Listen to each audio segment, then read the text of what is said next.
Hello trader, स्वागत है आपका मेरे YouTube channel trade with Homi में। आज दिन से ही मुझे काफ़ी सारे कॉल और मैसेजेस आ रहे हैं कि USD/INR में 5 अप्रैल से क्या ट्रेडिंग बंद हो जाएगी क्या। आर्टिकल मैंने भी देखा था, यहाँ पे कुछ ट्रेडिंग व्यू में एक आर्टिकल आया है, देख लेते हैं क्या है आर्टिकल में। India FX exchange derivative volume to plum down mandatory exposure rule. The Indian central bank soon to be implement regulation saying exchange traded rupee derivative transaction can be used only for hedging। ये बोल रहे हैं कि जो USD/INR में जो future on option है वो सिर्फ हैजिंग के लिए यूज़ किया जाएगा। जैसे कि बड़ी बड़ी ऑयल कंपनियां उसे यूज़ कर सकती हैं और भी कंपनियां उसे यूज़ कर सकती हैं। रिटेलर इसमें जो है वो ट्रेड नहीं कर पाएगा। Will causes volume to plug in more than 80% dealing a major blow to the segment. 6 brokers है, 6 ब्रोकर ऐसा मानते हैं कि अगर ऐसा होता है, रिटेलर्स को अगर बैन कर दिया जाए अगर USD/INR में ट्रेड करने से, तो 80% जो वॉल्यूम है वो कम हो सकता है। Since the regulation was muted in January, broker have feared that several proprietary traders and individual investors accounting for over 3/4 of the volume will not be able to meet the underlying exposure requirement. Once this rule come into effect, we expect a more than 90% fall in our volume। ये rule अगर apply होता है तो इसमें जो है 90% volume जो है वो कम हो जाएगा USD/INR में। The market volume will likely drop by a similar margin, said Arnav Vishwa at forex research at SMC global securities. जो ये अर्नव विश्व हैं वो SMC ग्लोबल सिक्योरिटी में हेड हैं।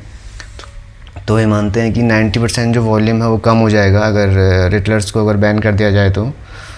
और देख लेते हैं। From our point of view this market is participable over at least for the time being. The Reserve Bank of India said it would allow exchange to offer forex derivative contract involving the rupee only for contract exposure or hedging, compared the current allowance of up to 100 million without any explicit underlying exposure. Small clients typically use the forward market via banks to hedge their currency exposure, and they will always have an underlying a source aware of the central bank thinking said on the condition of annuity. Only large speculators may stand to lose some business opportunity, this person added. The rule, which comes into effect from 5 April, was reiterated by exchange on Monday following concern raised by broker about its impact on volume. The RBI did not immediately reply to a request for comment. अभी इसमें final decision आना अभी बाकी है। मेरे ख्याल से बंद तो नहीं होगा ये इतनी जल्दी। इसमें अगर ये ऐसा करती है RBI तो इसमें थोड़ा ये टाइम लेंगे, 1 साल या 2 साल ये टाइम लेंगे, तभी जाके बंद हुआ। इतनी जल्दी ये बंद नहीं होना चाहिए, क्योंकि मार्केट में कोई भी अगर नया रूल आता है तो उसमें 6 महीने या 1 साल का टाइम दिया जाता है।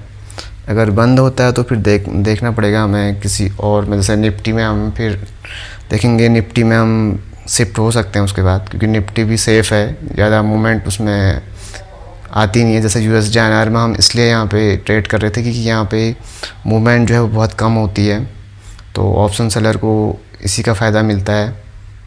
और देखते हैं अभी 5 अप्रैल को पता लगेगा कि क्या इसमें क्या होता है। और अगर कोई न्यूज़ अगर आती है तो मैं आपके लिए वीडियो बना दूंगा उसके लिए।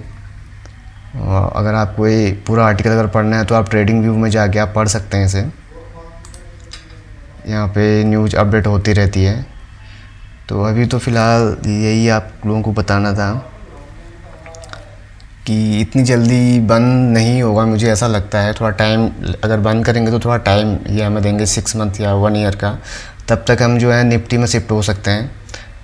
6 महीने या 1 साल का टाइम बहुत होता है। निफ्टी में हम आराम से उसमें हैजिंग यूज करके आराम से कैपिटल में 1 और 2% का रिटर्न हम बना सकते हैं। अगर आपको नॉलेज है तो आप निफ्टी में भी बना सकते हैं, ऐसी कोई दिक्कत नहीं है उसमें। ये है कि थोड़ा निफ्टी में जो मूवमेंट है वो थोड़ा ज़्यादा होता है, USD/INR में जो मूवमेंट है वो बहुत कम रहता है, कभी कभार ही इसमें मूवमेंट आती है। तो देखते हैं अभी आगे क्या होता है। जो भी न्यूज़ आती है मैं आपको अपडेट करता रहूँगा।